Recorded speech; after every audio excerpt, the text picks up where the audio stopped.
নমস্কার বন্ধুরা, আমি পপিন। আমার রান্নাঘরে আপনাদের সবাইকে স্বাগত। আজকে তৈরি করে দেখাবো গাজরের হালুয়া। এই শীতকালে আমরা কিন্তু বাড়িতে সবাই গাজরের হালুয়া তৈরি করে থাকি। গাজরের হালুয়া আমাদের সকলেরই কিন্তু খুবই পছন্দের একটি রেসিপি। এটা বানানো ভীষণই সহজ। আজকে আপনাদেরকে দেখাবো খুবই সিম্পলভাবে গাজরের হালুয়া রেসিপিটি। দেখে নেওয়া যাক আজকের গাজরের হালুয়া রেসিপি। গাজরের খোসাগুলো ছাড়িয়ে পরিষ্কার করে নিয়েছি। এখন একটা গ্রেটার দিয়ে গাজরগুলোকে গ্রেট করে নেব। গাজরগুলো গ্রেট করা হয়ে গেছে। গাজর আমি খুব মিহি করে গ্রেট করিনি, গ্রেটারের একটু বড় দিকটা দিয়ে গ্রেট করে নেবেন। গাজর যদি খুব মিহি করে গ্রেটার দিয়ে গ্রেট করেন, গাজর রান্না করার সময় সিদ্ধ হয়ে মিশে যায়। যদি গ্রেটারের বড় দিকটা দিয়ে গাজর গ্রেট করেন, তাহলে খাওয়ার সময় গাজর অল্প অল্প একটু মুখে লাগে আর টেস্টটাও ভালো লাগে। খুব মিহি হয়ে গেলে গাজর ভালো লাগে না, সিদ্ধ হয়ে মিশে গেলে। একটু বড় থেকে যদি গোটা গোটা মুখে লাগে তাহলে টেস্ট বেশি ভালো হয়। গাজরের হালুয়া বানানোর জন্য কড়াইতে আমি 1.5 লিটার দুধ নিয়ে নিয়েছি। দুধটাকে জাল দিয়ে ঘন করে নিতে হবে। আমি 1 কাপ পরিমাণে দুধ নিয়ে নিলাম।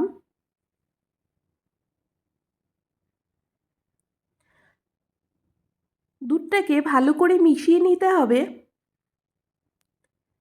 দেখুন দুধটা আগের থেকে অনেকটা পরিমাণে কমে গেছে আর ঘন হয়ে গেছে। দুধটা আরও কিছুটা পরিমাণে কমে যাবে। যতক্ষণ দুধটা জাল হতে হতে কমছে, আমি হালুয়াটা তৈরি করে নেব। কাজু বাদাম নিয়েছি 15-20টা, আমন্ডস বাদাম নিয়েছি 15-20টা মতন। কিশমিশটা বাদে কাজু বাদাম আর আমন্ডস বাদামগুলোকে ছোট ছোট করে লম্বা লম্বা করে কেটে নেব। এইবারে গাজরের হালুয়া তৈরি করবার জন্য 1 চামচ ঘি দিয়ে দিলাম।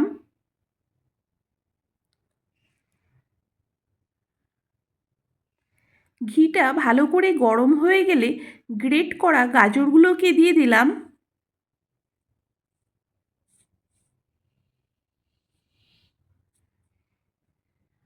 গ্যাসের ফ্লেমটাকে হাই টু মিডিয়ামে করে মিনিট 10 ভেজে নিতে হবে। ঘি দিয়ে গাজরটা ভাজা অত্যন্ত জরুরি, কারণ গাজর যদি ভালো মতন ভাজা না হয় তাহলে গাজরের থেকে কাঁচা গন্ধ বেরোতে পারে। সেই জন্য একটু সময় ধরে গাজরটাকে ভেজে নিতে হবে। দেখুন গাজরটা আগের থেকে পরিমাণে অনেকটা কমে গেছে।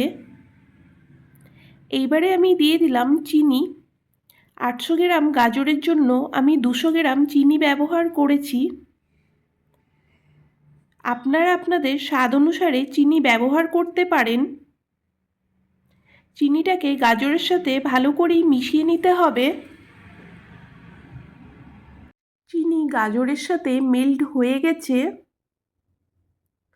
এখন আমি দুধ অ্যাড করে দেব। শীতকালে আমরা কিন্তু গাজরের হালুয়া সবাই বাড়িতে করেই থাকি। এলাচ দিয়ে দিলাম। আমি এখানে এলাচের দানাগুলোকে ব্যবহার করেছি, খোসাটা ব্যবহার করিনি। এলাচের দানাগুলোকে থেতো করে দিয়ে দিলাম। সমস্ত কিছু ভালো করে মিশিয়ে নেব। যতক্ষণ গাজরের হালুয়াটা তৈরি হচ্ছে, আমি এখানে ড্রাই ফ্রুটগুলোকে ভেজে নেব।